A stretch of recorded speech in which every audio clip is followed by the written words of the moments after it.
আমি তাপসী মুখার্জি, আমাদের compete and win চ্যানেলের ওনার। এর আগে আমি কখনোই ভিডিওতে আসিনি, এই প্রথম আমার ভিডিওতে আসা। তোমরা সকলেই জানো যে 2024-এ 15ই সেপ্টেম্বর কিন্তু WBPSCর আন্ডারে মিসলেনিয়াস প্রিলিমস হয়ে গেছে। কোয়েশ্চেন মোটামুটি ইজি টু মডারেট ছিল, কিন্তু এবার আমাদের সামনে আরো অনেক বড় চ্যালেঞ্জ, সেটা হলো মিসলেনিয়াস মেইনস। আমরা জানি মিসলেনিয়াস মেইনসে হচ্ছে 3টে paper. Paper 1 English, paper 2 Bengali, paper 3 general studies and arithmetic. প্রত্যেকটা পেপার কিন্তু 150 নম্বরে হয়ে থাকে। প্রিলিমস পরীক্ষার ক্ষেত্রে যেটা হয়েছিল, প্রিলিমস কিন্তু 100 নম্বরে হয়েছে, 100টা কোয়েশ্চেন অ্যাটেন্ড করতে হয় এবং এমসিকিউ মেথডে হওয়ার জন্য 4টে করে অপশন থাকে। কিন্তু মেইনস পুরোটাই ডেসক্রিপটিভ ওয়েতে হতে চলেছে। যেহেতু ডেসক্রিপটিভ, তাই তোমাদের প্রত্যেকটা টপিক কিন্তু মেটিকিউলাসলি অ্যানালাইসিস করে পড়তে হবে। লক্ষণীয় বিষয় হলো এটাই যে 3টে পেপার কিন্তু একই দিনে হবে। পেপার 1 1.5 ঘন্টা, পেপার 2 1.5 ঘন্টা, আর পেপার 3-তে যেহেতু জেনারেল স্টাডিজ আর অ্যারিথমেটিক দুটো একসাথে আছে, তাই তার জন্য সময় নির্ধারণ করা হয় কিন্তু 2.5 ঘন্টা।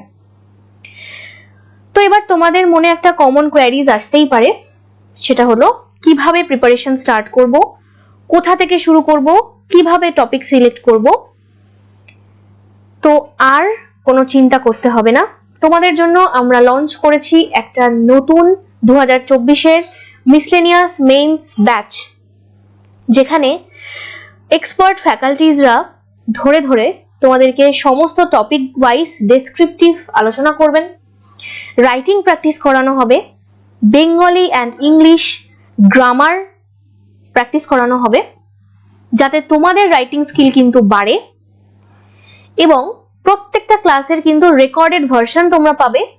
যদি কোনো ক্লাসে তোমাদের পার্সোনাল প্রবলেমের জন্য অ্যাটেন্ড করতে না পারো, পরে কিন্তু তোমরা লিংক দিয়ে সেই ক্লাসে সেই ক্লাসটা তোমরা দেখে নিতে পারবে। সপ্তাহে 4টে করে ক্লাস আছে এবং মাসে 16টা করে ক্লাস পাচ্ছ। প্রত্যেকটা সাবজেক্টে কিন্তু আলাদা আলাদা পার্টিকুলার গাইডেন্স তোমরা পাবে এবং প্রত্যেক সপ্তাহে একটি ইংলিশ ক্লাস, একটি বেঙ্গলি ক্লাস, একটি জেনারেল স্টাডিজের ক্লাস এবং একটি ম্যাথের ক্লাস পাচ্ছ। রেগুলার হোমওয়ার্ক দেওয়া এবং হোমওয়ার্ক চেকিং এরও ব্যবস্থা রয়েছে। ডেসক্রিপটিভ রাইটিং এর উপর ভীষণভাবে বিশেষ জোর দেওয়া হবে। এটা কিন্তু পুরোপুরি আমাদের অনলাইন ব্যাচ এবং এটার গাইডেন্স দেওয়া হবে টিল মিসলেনিয়াস মেইনস। এছাড়া আরো কয়েকটি ফ্যাসিলিটিস রয়েছে, যেমন special guidance by WBCS officer, recorded classes. তোমাদের একটু আগেই আমি বললাম যে রেকর্ডেড ক্লাসেস তোমরা পেয়ে যাবে। যদি কোনো ক্লাসে তোমরা অ্যাটেন্ড করতে না পারো, সেক্ষেত্রে পরে কিন্তু সেই ক্লাসগুলো তোমরা দেখে নিতে পারবে। Descriptive writing practice in English and Bengali, English Bengali descriptive writing তোমাদেরকে দেওয়া হবে, প্র্যাকটিস করানো হবে, হোমওয়ার্ক দেওয়া হবে। ডাউট ক্লিয়ারিং সেশন, তোমাদের যদি কোনো বিষয়ে ডাউট থাকে তোমরা আমাদেরকে কল করে নিতে পারবে যে কোনো সময়। Descriptive GK and current affairs writing practice থাকছে। এছাড়া particular focus on static GK short questions খুব ইম্পর্টেন্ট একটা পার্ট, তো সেখানেও তোমাদের স্পেশাল গাইডেন্স দেওয়া হবে। Descriptive math chapter wise practice করানো হবে। এছাড়া নিয়মিত হোমওয়ার্ক দেওয়া হবে, হোমওয়ার্কের চেকিং এর ব্যাপার রয়েছে, সেটাও করা হবে। এবার আমাদের চ্যানেলের মেন্টর শ্রী দেবজ্যোতি মুখার্জি স্যার তোমাদের সাবজেক্ট ওয়াইজ তোমরা কি করে প্রিপারেশন নেবে, কি কি করবে, সেই সম্পর্কে কিছু বিস্তারিত আলোচনা করে দেবেন।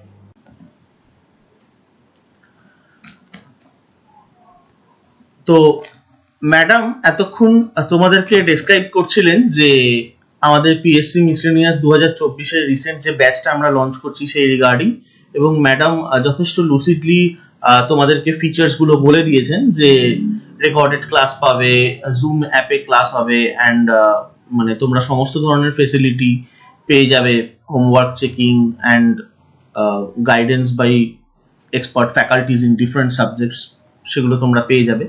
আমি মূলত এখানে যেটা আলোচনা করব সেটা হচ্ছে আমাদের এই যে মেইনস ডেসক্রিপটিভ সেটার আমাদের অ্যাপ্রোচটা কিরকম হবে। দেখো তোমরা সবাই WBCS পরীক্ষাও দাও নিশ্চয়ই, এবং সেন্ট্রালের পরীক্ষাও দাও, বিভিন্ন ধরনের তোমরা সরকারি চাকরির পরীক্ষা দিয়ে থাকো। তো অন্যান্য সরকারি চাকরির যে পরীক্ষাগুলো আমরা দিই কম বেশি, সেগুলো প্রিলিমসে বলো বা মেন্সে বলো, রাদার WBCS মেন্সেও আমরা কিন্তু অপশন পাই, মানে প্রত্যেকটা কোশ্চেনের 4টে করে অপশন আমরা কিন্তু পাই, ঠিক আছে।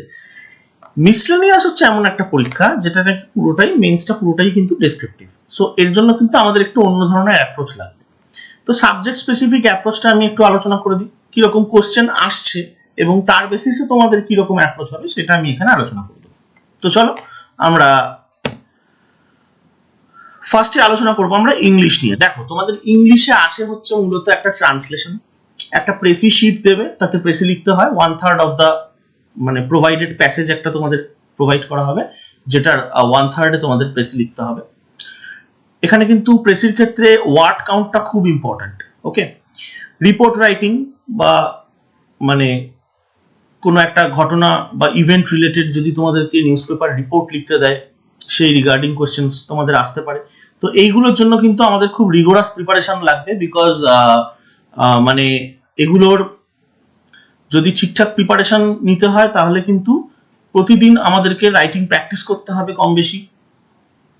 নতুন নতুন টপিকস সম্বন্ধে, রিসেন্ট টপিকস যেগুলো মানে আমাদের এসছে, যেমন ধরো নিউ এডুকেশন পলিসি বা মানে WBCS এর মেন্সের প্রিভিয়াস ইয়ারের যে সমস্ত কোশ্চেন্স, 2023 মেন্স হলো সম্প্রতি, তার আগে 2022 মেন্স ছিল। তো গত মেন্সের যে সমস্ত PYQ গুলো সেগুলো একটু প্র্যাকটিস করা যেতে পারে। এছাড়া ডেসক্রিপটিভ ইংলিশ যেরকম রাইটিং আছে সেটা তো একটা পোর্শন, তার পাশাপাশি আরেকটা যেটা ইম্পর্টেন্ট সেটা কিন্তু গ্রামার পোর্শন। যেমন ধরো ফিল ইন দ্য ব্ল্যাঙ্কস দেবে, প্রপার ওয়ার্ডস, মানে কোনো একটা শব্দ দিল তার ভার্ব ফর্মটা কি হবে। ধরো তোমাকে বি ভার্ব দিয়ে দিল, ইজ হবে না ওয়াজ হবে না ওয়্যার হবে, এই ধরনের বেসিক কিছু ওয়ার্ডস দিয়ে ফিল ইন দ্য ব্ল্যাঙ্কস তোমাদেরকে করতে দেওয়া হবে। এছাড়া রয়েছে কারেকশন অফ সেন্টেন্সেস, একটা সেন্টেন্সের মধ্যে কিছু এরার থাকবে এবং সেটাকে কারেক্ট করে তোমাদেরকে আবার লিখতে হবে। এছাড়া ইডিয়ামস বা ফ্রেজ যেগুলো, সেইগুলো দিয়ে তোমাদের মেক সেন্টেন্স করতে দেওয়া হবে। এর জন্য কিন্তু প্রত্যেকটা ইডিয়ামসের একদম মানেটা জানা আমাদের দরকার। তার কারণ আমরা কিন্তু ধরো যে প্রিলিমস মানে যে কোনো পরীক্ষার প্রিলিমসে আমরা কি হয় ইডিয়ামসের 4টে অপশন পাই, ঠিক আছে, কিন্তু এখানে যেহেতু আমরা কোনো অপশন পাবো না, সো সেই জন্য আমাদের কিন্তু ধরো যে ইডিয়ামটা দেওয়া হবে সেটা কিন্তু এক্সাক্ট মানেটা আমাদের জানতে হবে। ফর এক্সাম্পল আমি যদি বলি যে সিট অন দ্য ফেন্স, ধরো এটা একটা ইডিয়াম, তো এই ইডিয়ামটা দিয়ে যখন আমি সেন্টেন্স তৈরি করব, then I have to obviously I have to understand the meaning of the idiom first, thereafter আমি সেটা দিয়ে সেন্টেন্স তৈরি করতে পারবো, তাই নয় কি? তো এইগুলো আমাদের করতে হবে ইংলিশের ক্ষেত্রে ভালো প্রিপারেশন নেওয়ার জন্য। তার পাশাপাশি বেঙ্গলিতেও কিন্তু আমাদের ইংলিশের মতো ট্রান্সলেশনের মতন বাংলাতে বঙ্গানুবাদ রয়েছে, ইংলিশে প্রেসির মতন বাংলাতেও সারমর্ম লিখন রয়েছে, রিপোর্ট রাইটিং এর মতো বেঙ্গলিতেও কিন্তু প্রতিবেদন রচনা রয়েছে। বেঙ্গলির যে সমস্ত গ্রামার পোর্শন তার মধ্যে এক কথায় প্রকাশ, যেটা ইংলিশে ওয়ান ওয়ার্ড সাবস্টিটিউশন আমরা কম বেশি বলে থাকি। ইংলিশে যেমন এরার কারেকশনের মতো বাংলায় সেরকম অশুদ্ধি সংশোধন। এছাড়া বাগধারা বা প্রবাদ প্রবচন ব্যবহার করে বিভিন্ন যে বাক্য রচনাগুলো করতে দেয়, তো সেগুলো আমাদেরকে কিন্তু প্র্যাকটিস করতে হবে। তোমাদের কোনো চিন্তা নেই, এই ইংলিশের যে ফিচার্স মানে যে ধরনের কোশ্চেন আসে যেগুলো আমি আলোচনা করছি, বা বেঙ্গলিতে যে ধরনের কোশ্চেন আসে যেখানে এখানে যেগুলো আমরা আলোচনা করছি সেগুলো কিন্তু আমাদের ব্যাচে কিন্তু করানো হয়। মানে প্রত্যেক আলাদা আলাদা যে সমস্ত ফ্যাকাল্টিসরা আছেন, এক্সপার্ট ফ্যাকাল্টিস, তারা কিন্তু এইগুলোর উপর জোর দিয়ে প্র্যাকটিস করাবেন, ঠিক আছে। এরপর রয়েছে যেটা, সেটা হচ্ছে আমাদের জেনারেল স্টাডিজ, সাম্প্রতিক ঘটনাবলী। মানে আমরা যদি 2018 বা 19 মিসেলিনিয়াস মেন্সের যদি কোশ্চেন দেখি তাহলে আমরা দেখতে পাবো, যেমন 2018 মিসেলিনিয়াস মেন্সে রোহিঙ্গা ক্রাইসিস থেকে একটা লেখা লিখতে দিয়েছিল 20 মার্কসের। তারপর আবার ধরো তোমাদের 2019 মেন্সে ওবর বা one belt one road policy থেকে একটা লেখা লিখতে দিয়েছিল। সো এগুলো সম্বন্ধে আমাদের যদি ডিপ নলেজ না থাকে, ইন্টারন্যাশনাল ইভেন্টস, ইন্ডিয়ার foreign relations, science and technology সম্বন্ধে নতুন নতুন যে সমস্ত কারেন্ট অ্যাফেয়ার্স গুলো আসছে, এছাড়া গভর্নমেন্টের যে সমস্ত স্কিমস গুলো, যেমন ধরো ওয়ান নেশন ওয়ান রেশন, এছাড়া বিভিন্ন ধরনের যে সামিটস গুলো হয়েছে, যেমন SCO সামিট হয়েছে, সম্প্রতি G20 সামিট হয়ে গেছে ইন্ডিয়াতে গত বছর 2023 সালে। তো এগুলো সম্বন্ধে যদি ইনডেপথ নলেজ না থাকে, তাহলে কিন্তু এগুলোর ডেসক্রিপটিভ কোশ্চেন গুলো পরীক্ষা হলে নামানো একটু মুশকিল হয়ে যাবে, ঠিক আছে? এছাড়া আরেকটা জিনিস দেখবে, সেটা হচ্ছে যে স্ট্যাটিক জিকের যে শর্ট কোশ্চেন্স গুলো দেওয়া হয়, সেগুলো কিন্তু যথেষ্ট ইম্পর্টেন্ট। তোমাদেরকে 25টা শর্ট কোশ্চেন প্রবাবলি দেওয়া হয় 2 নাম্বার করে। তো সেখানে কিরকম কোশ্চেন আমরা দেখতে পাই। ফর এক্সাম্পল, আমি যদি বলি যে কোনো একটা অ্যাব্রিভিয়েশন দিয়ে দিল, সেটাকে তোমাকে ফুল ফর্মটা লিখতে হবে। ফর এক্সাম্পল, আমি যদি বলি সিটিবিটির ফুল ফর্ম কি? কম্প্রিহেন্সিভ টেস্ট ব্যান্ড ট্রিটি।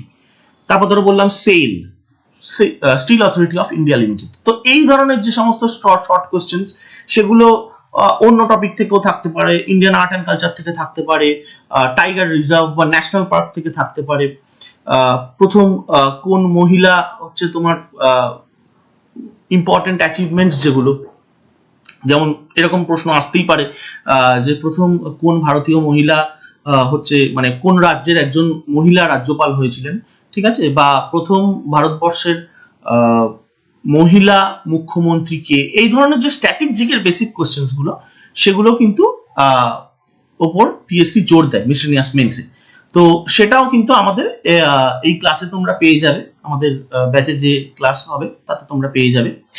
এছাড়া গভর্নমেন্টের যে ইম্পর্টেন্ট স্কিমস গুলো, both West Bengal government and central গভর্নমেন্টের বিশেষত রিসেন্ট যে সমস্ত যোজনাগুলো, যেমন আয়ুষ্মান ভারত স্কিম আছে, এবং তারপর পশ্চিমবঙ্গ সরকারের যে ইম্পর্টেন্ট স্কিমস গুলো, ফর এক্সাম্পল কন্যাশ্রী যোজনা আছে, এছাড়া সবুজ সাথী যোজনা রয়েছে। তো এইগুলো সম্বন্ধে, এই প্রকল্পগুলো সম্বন্ধে কিন্তু আমাদের কম বেশি নলেজ লাগবে, সেটাও কিন্তু ডেসক্রিপটিভ ভাবে, মানে প্রত্যেকটা স্কিম সম্বন্ধে কিন্তু আমাদের একদম ডিটেল লিখে প্র্যাকটিস করতে হবে। যেমন পশ্চিমবঙ্গ সরকারের একটা খুব ইম্পর্টেন্ট যোজনা হচ্ছে ধরো যুবশ্রী প্রকল্প রয়েছে, তারপর ধরো রয়েছে গতিধারা স্কিম, এছাড়া রয়েছে ধরো উৎকর্ষ বাংলা প্রকল্প, এগুলো রয়েছে। তো এগুলোর ওপর আমাদের কিন্তু একদম ডিটেলে ক্লাস তোমাদেরকে দেওয়া হবে, সেন্ট্রালের স্কিমস এবং স্টেটের স্কিমস সম্বন্ধে। এটা কিন্তু খুব ইম্পর্টেন্ট একটা জায়গা, সেই জন্যই আমি এত মানে এমফ্যাসিস দিয়ে ভিডিওতে বলছি আর কি। এছাড়া রয়েছে যে ম্যাথস, মিসলেনিয়াস মেন্সের ম্যাথস। এখানে ম্যাথস কিন্তু মূলত অ্যারিথমেটিক। সো মানে যেমন ধরো WBCS মেন্স যেরকম আসে যে কোঅর্ডিনেট জিওমেট্রি থেকে কোশ্চেন দিল, বা ট্রিগনমেট্রি থেকে কোশ্চেন দিল, বা অ্যালজেব্রা থেকে কোশ্চেন দিল, এইগুলো কিন্তু তোমাদের এখানে পাবে না। অ্যারিথমেটিকই পাবে, কিন্তু ডেসক্রিপটিভ, মানে যেরকম আমরা ক্লাস 6 থেকে ক্লাস 10 অবধি করে এসেছি, লিখে করে এসেছি, রাদার ক্লাস 11-12 আমরা করেছি। একটা জিনিস বলছি, এই অঙ্কগুলো কিন্তু লিখে নামাতে হবে।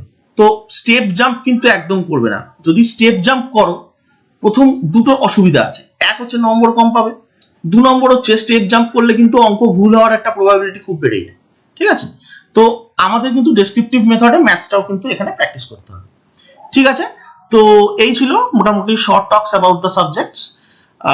তোমরা যারা মোটামুটি মনে করছো যে তোমাদের এক্সাম ভালো হয়েছে এবং তোমরা মেন্সের জন্য প্রিপারেশন যারা নিতে শুরু করেছো রাদার, তারা আমাদের এই কোর্সে জয়েন করতে পারো, ইন্টারেস্টেড যদি থাকো তোমরা। তো অ্যাডমিশন যদি নিতে হয় আমাদের ব্যাচে, তো স্ক্রিনে দেওয়া যে ফোন নাম্বারটা রয়েছে তাতে হোয়াটসঅ্যাপ করে দিতে পারো, আমরা সমস্ত ডিটেলস তোমাদের সাথে শেয়ার করে দেবো। সো ভিডিওটা ভালো লাগলে লাইক করো, কমেন্ট করো, শেয়ার করো বন্ধুদের মাঝখানে, সাবস্ক্রাইব করো, যাতে নাকি এরকম ভালো ভালো ভিডিওর যখনই আমরা আনবো তার নোটিফিকেশন তোমরা তখনই পেয়ে যাও। কম্পিটেন্ট মিনিট টিমের তরফ থেকে তোমাদের আগামী পরীক্ষাগুলোর জন্য অনেক শুভেচ্ছা। থ্যাংক ইউ, ধন্যবাদ।